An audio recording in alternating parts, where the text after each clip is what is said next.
નમસ્કાર કક્ષા 7ના વિદ્યાર્થીઓ, નવું ચેપ્ટર તમારું આપણે શરૂ કરવાના છીએ.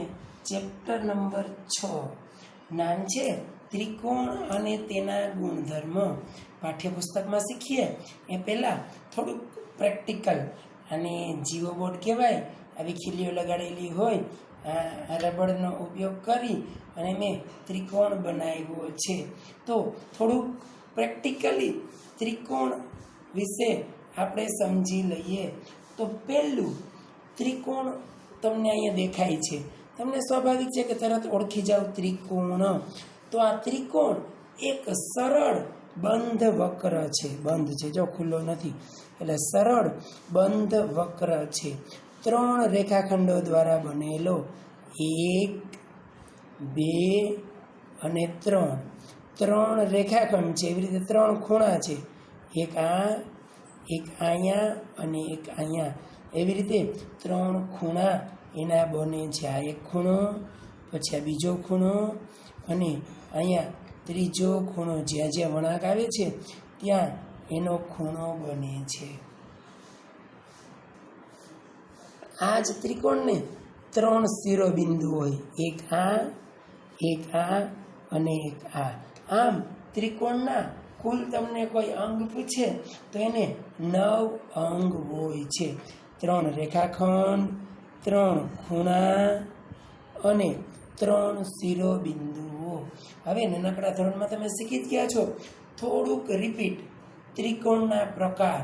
તો ત્રિકોણના 2 વસ્તુના આધારે પ્રકાર આપી શકાય, એક બાજુના આધારે અને એક ખૂણાના આધારે. આપણે પહેલાં બાજુના આધારે પ્રકાર જોઈએ, પછી ખૂણાના આધારે પ્રકાર જોઈશું. તો અહીંયા તમને 3 બાજુ સરખી દેખાય છે. દેખાય? જરાક કદાચ લાંબી ટૂંકી દેખાય ખીલીના માપના કારણે, પણ લગભગ સરખી છે. તો આવા ત્રિકોણને સમબાજુ ત્રિકોણ કહેવાય.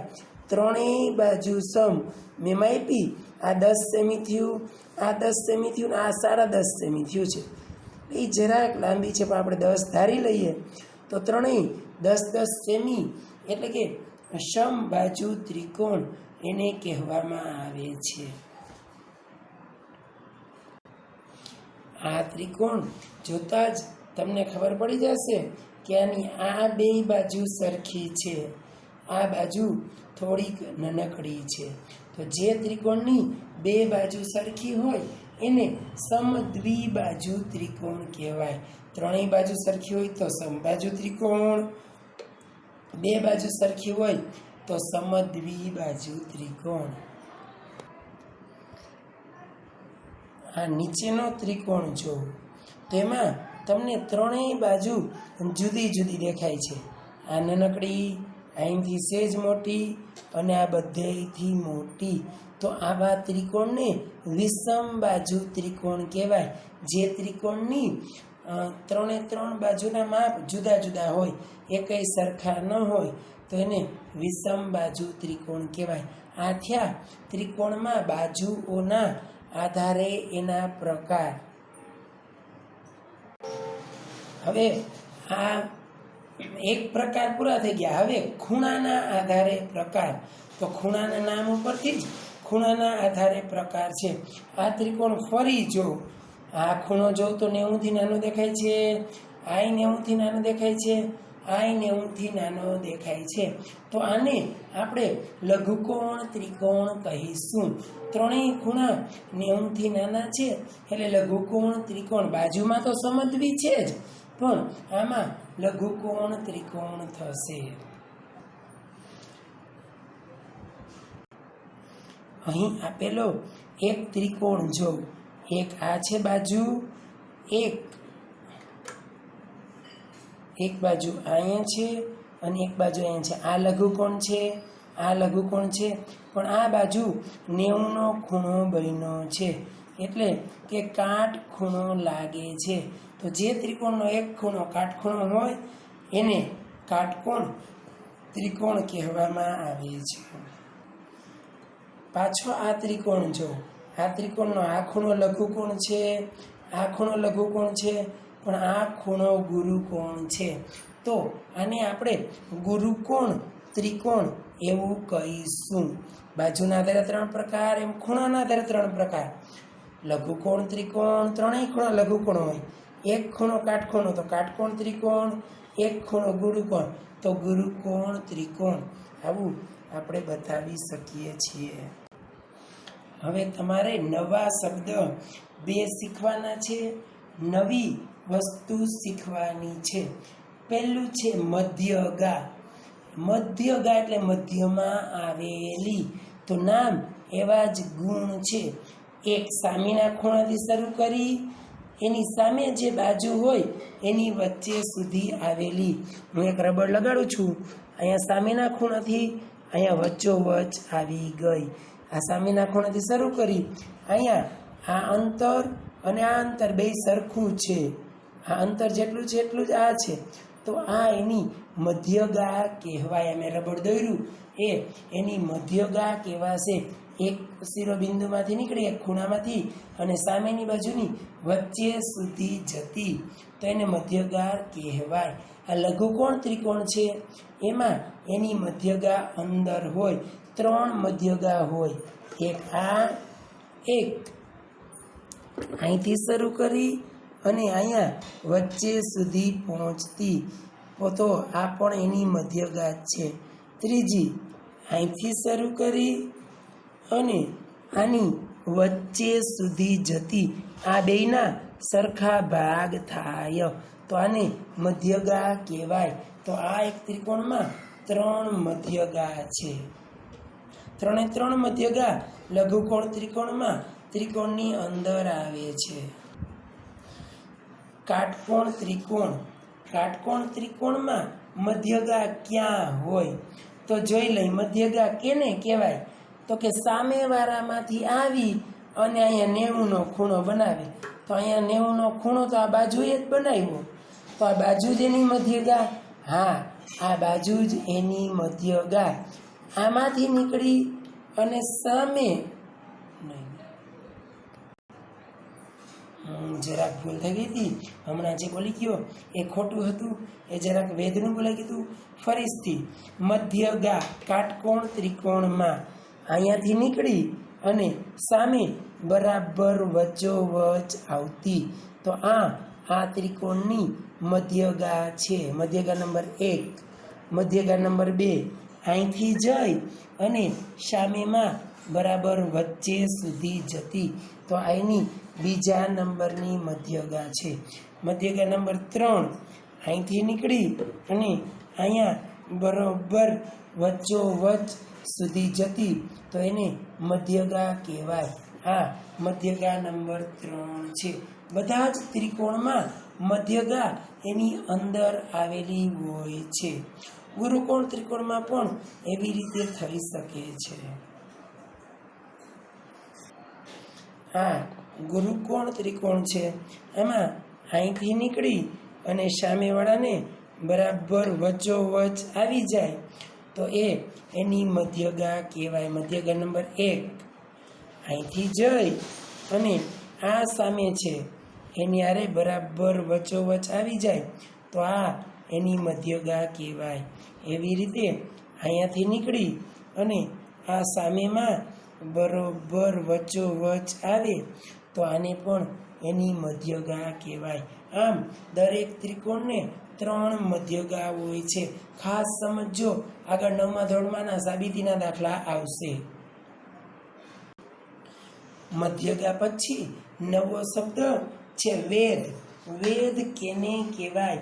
તો કે કોઈ પણ એક બિંદુમાંથી નીકળી, એક ખૂણામાંથી શિરોબિંદુમાંથી નીકળી સામે એની બાજુ આરે 90નો ખૂણો બનાવતું હોય. અહીંથી નીકળી અહીંયા 90નો ખૂણો બનાવે. આમાં મધ્યગાય છે અને વેધ પણ છે, તો આ એનો વેધ કહેવામાં આવે છે. દરેક ત્રિકોણને જેમ 3 મધ્યગા હોય એમ 3 વેધ હોય છે. વેધ નંબર 1, વેધ નંબર 2 અહીંથી નીકળી અને સામેવાળા હારે 90નો ખૂણો બનાવવું જોઈએ. નૈનાનો, નહીં મોટો 90નો ખૂણો. તો આ 90નો ખૂણો અહીંયા બને છે. તો આ એનો વેધ કહેવાય. જો આપણે જોઈ તો 90નો ખૂણો લાગે છે 2. તો આ એનો વેધ કહેવાય. એવી રીતે આ બાજુથી શરૂ કરી અને અહીંયા સુધી એનો વેધ બની શકે છે. તો આમ કાટકોણ ત્રિકોણ લઘુકોણ ત્રિકોણમાં ત્રણેય વેધ એની અંદર હોય છે. મધ્યગા તો ત્રણેય અંદર જ હોય. હવે અહીં આપણે કાટકોણ ત્રિકોણની વાત કરીએ તો કાટકોણ ત્રિકોણમાં અહીંથી નીકળી સામેવાળા હારે 90નો બનાવવો જોઈએ. સામેવાળા હારે 90નો બનાવ્યો તો આ બાજુ જ થઈ ગઈ. તો હા, એ બાજુ જ એનો વેધ બની જાય છે. એવી રીતે આ બાજુ જોઈએ, અહીંથી નીકળી અને સામેવાળા હારે 90નો ખૂણો, તો અહીંથી નીકળી અને અહીંયા સામેવાળા હારે 90નો ખૂણો બનાવ્યો તો આ એનો બીજો વેધ બની ગયો. હવે એ પણ બાજુ જ બની ગયો. હવે અહીંથી નીકળી અને અહીંયા સામે 90નો બનાવે ખૂણો, તો આ એનો ત્રીજો વેધ કહેવાય. એટલે કાટકોણ ત્રિકોણમાં એક વેધ અંદર હોય અને 2 વેધ એની કાટખૂણો બનાવતી બાજુ જ એના 2 વેધ હોય છે. હવે ગુરુકોણ ત્રિકોણમાં વેધ ક્યાં હોય તો જોઈ લઈ. ચલો, અહીંયાથી નીકળી અને સામેવાળા હારે 90નો બનાવવો. તો અહીંયા તો કોઈ દી 90નો ન બને. તો એ 90નો બનાવવો હોય તો મારે એને 12 દોરવો પડે. અહીંયા 90નો ખૂણો બને તો આને લંબાવવાનું. એટલે ગુરુકોણ ત્રિકોણમાં વેધ 12 હોઈ શકે છે. બીજું, આની હારે 90નો થઈ ગયો, આની હારે 90નો. તો અહીંયાથી નીકળી અને હું અહીંયા લઈ જાઉં તો ક્યાંય પણ 90 નહીં થાય. તો આની હારે ક્યાંય 90નો નથી બનતો. તો આપણે આને જરાક લંબાવી દઈએ. લંબાવ્યું. હવે અહીંથી જોઈ લઈ તો આ 90નો ખૂણો બને છે. તો આમાં પણ વેધ 12 આવ્યો. તો ગુરુકોણ ત્રિકોણમાં 2 વેધ 12 આવે છે. એક વેધ એની અંદર આવશે અહીંથી સામેવાળા હારે 90નો બનાવતો. તો આ વેધ એની અંદર આવે છે. આમ લઘુકોણ ત્રિકોણમાં ત્રણેય વેધ એની અંદર હોય. કાટકોણ ત્રિકોણમાં 2 વેધ એની 2 બાજુ જ છે. અને ગુરુકોણ ત્રિકોણમાં એક વેધ અંદર હોય અને 2 વેધ 12 હોય છે. આટલું ખાસ સમજવાનું હતું. આમાંથી કંઈ લખવાનું નથી. હવે હું તમને ચોપડીનું થોડુંક આપું છું. એ તમારે ચોપડીમાં જ અને એમાં કાઉન્સ કર્યો હશે એટલું પાકી નોટમાં લખવાનું છે. અહીંથી શરૂ કરી અને તમારે પાકી નોટમાં લખવાનું છે. આટલું બધું જ પાકી નોટમાં લખવાનું છે. તમને સમજાવ્યું જ છે. ત્રિકોણ ABC, એની 3 બાજુ, 3 ખૂણા, 3 શિરોબિંદુ અને એના ખૂણાના આધારે પ્રકાર અને બાજુના આધારે પ્રકાર. નીચેમાં પણ જે આપ્યું છે એ તમારે લખવાનું છે. ત્રિકોણ ABCના 6 ઘટકો, 3 બાજુ અને 3 ખૂણા. તો આ 3 બાજુ મેં લખી, અહીંયા 3 ખૂણા લખ્યા. ત્રિકોણ PQRમાં Qની સામેની બાજુ, તો Qની સામેની બાજુ આ PQR હોય તો Qની સામેની બાજુ PR બને છે. Q સિવાયની એની સામેની બાજુ હોય છે. ત્રિકોણ RSTમાં RTનું સામેનું બિંદુ, તો RT આ હોય તો એનું સામેનું બિંદુ S હોય. તો બિંદુ S મેં લખ્યું. ખૂણો LMNમાં LMની સામેનો ખૂણો, તો LM આ હોય તો સામેનો ખૂણો N બને છે. આ ટૂંકમાં લખ્યું, આ વિસ્તૃત N લખ્યું. આવી રીતે તમે લખવાનું છે. આટલું પાકી નોટમાં, આટલું ચોપડીમાં જ. તમને સમજાવ્યું હતું એ જ છે. ઉપર સૂચના પાછળ જ હતી કે આ પાછળ આપેલા ત્રિકોણનું 2 પ્રકાર લખો, બાજુના આધારે અને ખૂણાના આધારે. તો અહીંયા તમને માપ આપ્યા જ છે. આના 2 માપ 8-8 સેમી સરખા છે તો સમદ્વિબાજુ ત્રિકોણ કહેવાય. ત્રણેય ખૂણા 90થી નાનકડા છે એટલે લઘુકોણ ત્રિકોણ કહેવાય. અહીંયા એક ખૂણો કાટખૂણો છે એટલે કાટકોણ ત્રિકોણ. ત્રણેય બાજુ જુદી જુદી છે એટલે વિષમ બાજુ ત્રિકોણ. એવી રીતે આ બધે જનું આપેલું જ છે, તમને આગળ સમજાવ્યું છે એ જ છે. આટલું ચોપડીમાં ને ચોપડીમાં લખી નાખવાનું છે. કાઉન્સ કરેલું આગળનું અને આ અહીંથી કાઉન્સ શરૂ કરી અહીંયા સુધીનું અને અહીંથી કાઉન્સ શરૂ કરી અહીંયા સુધીનું એ પાકી નોટમાં લખવાનું છે. આ તમને મધ્યગા અને વેધ ના મધ્યગાની જ વ્યાખ્યા છે અને આ મધ્યગાની સમજૂતી છે જે મેં તમને સમજાવી હતી એ જ છે. અહીંયા તમને સમજાવ્યું હતું એ જ છે, ચોપડીમાં લખી નાખવાનું. કોઈ પણ ત્રિકોણને કેટલી મધ્યગા હોઈ શકે? તો આપણે આગળ જોયું હતું એમ 3. આખી મધ્યગા ત્રિકોણની અંદરના ભાગમાં સમાયેલી છે? તો કે હા, 3 મધ્યગા ત્રિકોણના અંદરના ભાગમાં જ હોય. વેધ વિશે તમને સમજૂતી આપી હતી એ જ છે. આ વેધની થોડીક વ્યાખ્યા જેવું છે એ પાકી નોટમાં લખવાનું છે. આ વેધ ક્યાંથી ક્યાં જાય એ છે એ પણ પાકી નોટમાં લખવાનું છે. નીચેનું ચોપડીમાં જ કરવાનું છે. પ્રશ્ન છે, એક ત્રિકોણમાં કેટલા વેધ હોઈ શકે? તો વેધ પણ 3 હોય. આગળ સમજાવ્યું તો એમ જ નીચેના ત્રિકોણમાં એ માંથી બીસી પર વેધ દોરો. એમાંથી બીસી પર દોર્યો. લઘુકોણ ત્રિકોણ છે તો એની અંદર જ આવ્યો. કાટકોણ ત્રિકોણ છે તો આ બાજુ જેનો વેધ આવ્યો. ગુરુકોણ ત્રિકોણ છે તો એનો વેધ બારે આવ્યો. આમ તમે 3 વેધ દર્શાવી શકો છો. નીચે 2-3 પ્રશ્ન પૂછેલા છે. શું વેધ હંમેશા ત્રિકોણની અંદરના ભાગમાં જ આવશે? તો ના. આકૃતિ દોરવાનું કીધું છે, સ્વાધ્યાયમાં દોરી નાખશું. તો ના. તમે એવો ત્રિકોણ વિચારી શકો જેને 2 વેધ તેની 2 બાજુ જ હોય. તો આગળ સમજાવ્યું હતું કાટકોણ ત્રિકોણ. કાટકોણ ત્રિકોણમાં 2 બાજુ જ એના 2 વેધ હોય. કોઈ પણ ત્રિકોણ માટે વેધ અને મધ્યગા સમાન હોઈ શકે? તો હા, સમદ્વિબાજુ ત્રિકોણમાં. મેં તમને આગળ જીઓ બોર્ડમાં હમણાં રબર દ્વારા કરીને બતાવ્યું કે સમદ્વિબાજુ ત્રિકોણમાં મધ્યગા અને વેધ એ સમાન હોય છે. એક જ બધાય નહીં. સ્વાધ્યાય 6.1 રકમ આકૃતિ સહિત પાકી નોટમાં લખવાનું છે. પહેલો પ્રશ્ન મેં આમાં જ લખ્યો છે, સમજાવી દઉં છું. બીજો ને ત્રીજો નોટમાં છે, હમણાં બતાવું છું. ત્રિકોણ PQRમાં D એ QR મધ્ય બિંદુ છે. D મધ્ય બિંદુ છે એટલે બેયના સરખા ભાગ કરે તો એની મધ્યગા કહેવાય. મધ્યમાં હોય ઈ 90નો ખૂણો બનાવતો હોય એ વેધ કહેવાય. તો PM Pથી નીકળીને એમ જોઈ 90નો ખૂણો બનાવે છે તો એ વેધ છે. અને PD વચ્ચોવચ્ચ છે તો એ એની મધ્યગા છે. હવે પ્રશ્ન પૂછ્યો છે, શું QM બરાબર MR? તો ના.